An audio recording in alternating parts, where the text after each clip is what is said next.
Hello வணக்கம், இது உங்கள் சிவி ஜோன். எல்லாரும் எப்படி இருக்கீங்க? இப்போ பார்த்தீங்கன்னா பவித்ரா.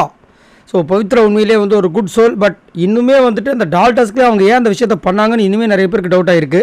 சரி, அது அவங்களுக்கு தான் தெரியும். இன்றைக்கான ஒரு சம்பவம் பண்ணாங்க, சூப்பராக இருந்துச்சு. என்னென்னா, ராணுவுக்கு வந்து அடிபட்டுச்சு. அந்த அடிப்பட்ட விஷயத்த நிறைய பேர் கேலி கிண்டலாக வந்துட்டு கலாய்ச்சாங்க. அதை வந்து வெளிப்படையாகவும் அங்கே வந்து அன்ஷிதா வந்தாலும் சரி, சௌந்தர்யா வந்தாலும் சரி, ஜெஃப்ரியாக இருந்தாலும் சரி, ரொம்ப மட்டமாக கேவலமாக பேசிகிட்டு இருந்தாங்க. அதுக்கப்புறம் வந்துட்டு அது வந்து உண்மைன்னு சொல்லிட்டு டாக்டரே வந்து ப்ரூவ் பண்ணி அதுக்கப்புறமா வந்து நீங்கள் இதுக்கப்புறம் விளையாட முடியாதுன்னு பிக் பாஸ் சொல்லியும் கெஞ்சி மன்றாடி திரும்ப உள்ளே வந்தார். வந்ததுக்கப்புறம் பார்த்தீங்கன்னா பவித்ரா டக்குன்னு ஃபஸ்ட்டு ஒரு விஷயம் பண்ணாங்க.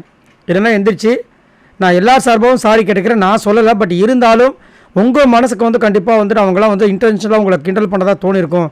ஆனால் அது அவங்க இதில் இல்லை, அது நீங்கள் தப்பாக நினச்சிக்க வேணாம், உங்ககிட்ட நான் மன்னிப்பு கேட்டுக்கிறேன் மற்றவங்க சார்பான்னு சொல்லிட்டு ஒரு விஷயம் பண்ணியிருப்பாங்க. செமையாக இருந்துச்சு. நான் கூட யோசிச்சேன், ஏன் பவித்ரா அப்படி கேட்குறாங்க, பவித்ரா அண்ணா அந்த மாதிரி சொல்லவே இல்லையே, பார்த்துட்டு தான் இருந்தாங்க. அதுக்கப்புறம் சரி போங்க கூட்டு போங்க கிளினிக்கு அப்படின்னு சொல்லியிருப்பாங்க.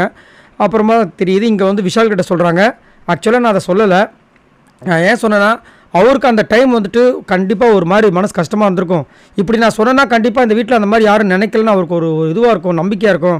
இல்லைனா அவர் கண்டிப்பாக ஃபீல் பண்ணுவார்ல, அதுக்காக தான் நான் சொன்னேன்னு சொல்லிட்டு ஒரு விஷயத்த சொல்கிறாங்க. ரொம்ப நல்லா இருந்துச்சு அப்படி இருந்துச்சு. அதே மாதிரி அவங்க எதுக்காக சொன்னாங்கன்ற சொல்கிறாங்கன்னா, இப்போ நான் இதை சொன்னால் தான் எல்லாருக்கும் அது ரியலைஸ் ஆகும். எல்லோரும் முன்னாடி நான் சொல்லும்போது இனிமேல் நாங்கள் வந்து அந்த மாதிரி பேசக்கூடாது, அவங்களுக்கும் ரியலைஸ் ஆகும். அதேமாதிரி இவனுக்கும் அது ஒரு தோணும், சரி எல்லாருமே நம்ம மேலே வந்து இதுவாக தான் இருக்காங்க அப்படின்னு நம்மளுக்காக ஒருத்தவங்க பேசுகிறாங்க அப்படின்ற மாதிரி தோணும். அதனால தான் நான் சொன்னேன்னு சொல்லிட்டு சூப்பரான ஒரு பாயிண்ட் வச்சாங்க. ரொம்ப நல்லா இருந்துச்சு. ஏன்னா இந்த மாதிரி பண்ணணும். இப்போ வந்துட்டு அதே மாதிரி மஞ்சரியும் ஒரு விஷயம் பண்ணியிருப்பாங்க.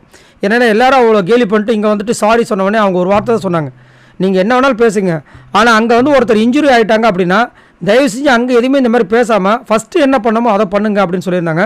முத்துக்குமார்னு அதை சொன்னார், இது ஒரு லெசனாக எடுத்துக்கலாம்னு சொல்லிட்டு ஃபஸ்ட்டு அப்ரிஷியேட் பண்ண சொன்னார். அது ரொம்ப நல்லா இருந்துச்சு.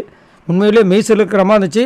அதுக்கு வந்து ராணுமே ரொம்ப அப்படியே கொஞ்சம் சந்தோஷப்பட்டிருப்பார். ஏன்னா இதுக்கப்புறம் ஒரு கேமை வந்து தொடரக்கூடாதுன்னு பிக் பாஸ் கொடுத்துட்டார்.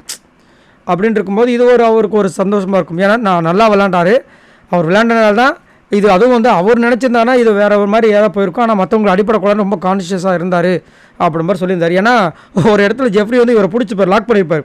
இவர் கம்மன் தான் உட்காந்துருப்பார்.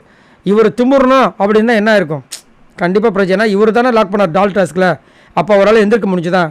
ஸோ இன்றைக்கி வந்து எதுவும் பண்ணக்கூடாதுன்னு இது பண்ணார். ஆனால் வந்துட்டு அது இவருக்கே இப்படி வினையாக போச்சு. சரி, நீங்கள் உங்களோட கருத்து சொல்லுங்கள். இங்கே பவித்ராவோட செயலை பார்த்து என்ன நினைக்கிறீங்க? அது மட்டும் இல்லாமல் உங்களுக்கு பவித்ரா, ராணவ், ஜெஃப்ரி இவங்க 3 பேரில் உங்களோட சப்போர்ட் யார் கொடுப்பீங்க? மறக்காமல் கமெண்ட்ஸ் பண்ணுங்கள்.